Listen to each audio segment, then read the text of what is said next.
साबा अरे एकटोच हे देवळात आरड मारीत काय बसलं रे हा केशव माधवा बायको घेत नाही काय रे तुका घरात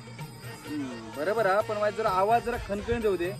चेहऱ्यावर एक्सप्रेशन होते बाकी डायलॉग तुझं बरोबर परत घे बघूया परत घे ए साबा अरे एकटोच देवळात आरड मारीत काय बसलं केशव माधवा हा बायको घेत नाही काय रे तुका घरात हा अरे असं काय हो एकटोच बडबडता अरे बाबा आमच्या वेळेत नाटक आहे ना तुझी प्रॅक्टिस चालू असा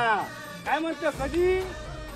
कधी म्हणजे तुका वेळ काळ सगळा सांगतलंय आणि तुमका पण सांगतलंय तर मंडळ महापुरुष मित्र मंडळ आशे ठाकूरवाडी तालुका कणकवली च्या पूजेनिमित्त या वर्षी पण धमाल विनोदी नाटक बसवलेला असा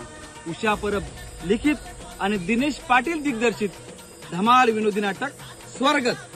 दिनांक 19 एप्रिल रात्री ठीक 10 वाजता नाटक बघूक नक्की यायचा सगळ्यांका सांगायचा धमाल विनोदी नाटक स्वर्गत